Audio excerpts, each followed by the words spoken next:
Всем добрый день! В сегодняшнем ролике я хотела бы вам показать 4 варианта выполнения упражнения на растяжку сгибательных мышц колена. Независимо от того, какие упражнения вы делаете после протезирования коленного сустава, либо после другой операции на коленный сустав, в вашем комплексе обязательно должны присутствовать упражнения на растяжку сгибательных мышц колен. Почему это важно? Да потому что это дает вам возможность сохранить угол разгибания коленного сустава 0 градусов. Первый вариант со стулом. Ставим пятку на стул. Если вам сложно удержать равновесие, конечно, вы можете держаться за другой стул, либо за что-то другое. Получается, пятка на стуле, тянем пальцы ноги к себе. И вот в таком положении мы немного сгибаемся, сгибаем туловище. Очень частая, почти неизбежная ошибка в выполнении данного упражнения – это когда человек заваливается полностью вперед и старается как можно сильнее растянуть заднюю поверхность, сильнее завалиться вперед.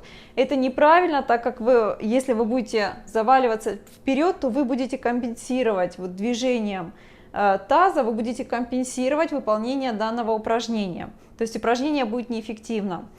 В данном упражнении я всегда рекомендую, представьте, что у вас из груди исходит солнечный луч. То есть вы должны сохранять корпус тела прямой. То есть вы немножко вот так сгибаетесь, но при этом представьте, что у вас исходит солнечный луч, то есть вы остаетесь вот так, спина у вас остается ровная. Вот уже даже немного согнувшись, я уже чувствую, что у меня идет растяжка вот здесь сгибательных мышц колена.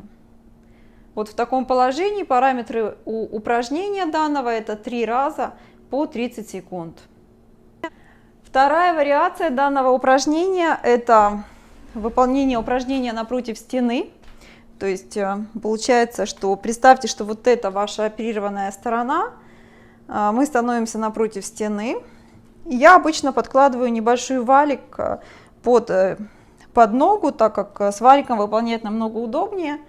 Вот в таком положении вы немного сгибаете корпус вперед, снова не сгибаясь нигде, то есть у вас спина ровная.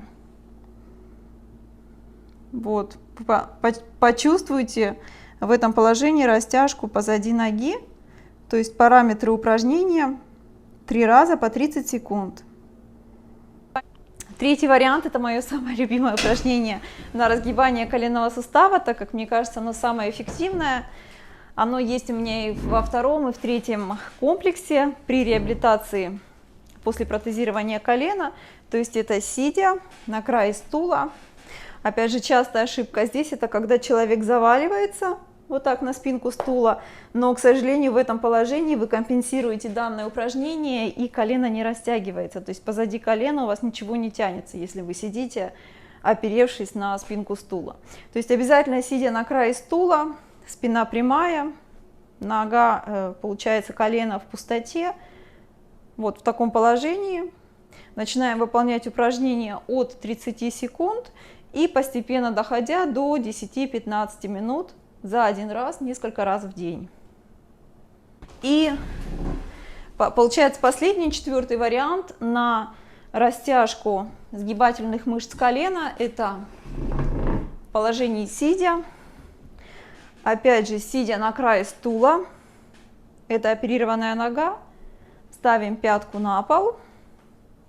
Представляем, что у нас из груди исходит солнечный свет. То есть мы не заваливаемся вперед, да, у нас спина ровная, колено разогнуто, пальцы ног смотрят на нас. Вот уже в данном положении я чувствую, что у меня идет растяжка вот здесь вот позади колена, вот это всей задней поверхности бедра. Напомню, что при выполнении всех данных упражнений нужно максимально расслабить ногу, и упражнения будут намного эффективнее, то есть когда мышца расслаблена, она очень хорошо тянется.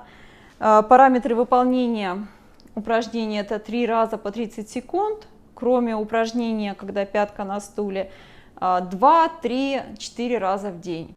Я надеюсь, что вы выберете для себя какой-то вариант из показанных мною сегодня, и что данные упражнения будут для вас полезными.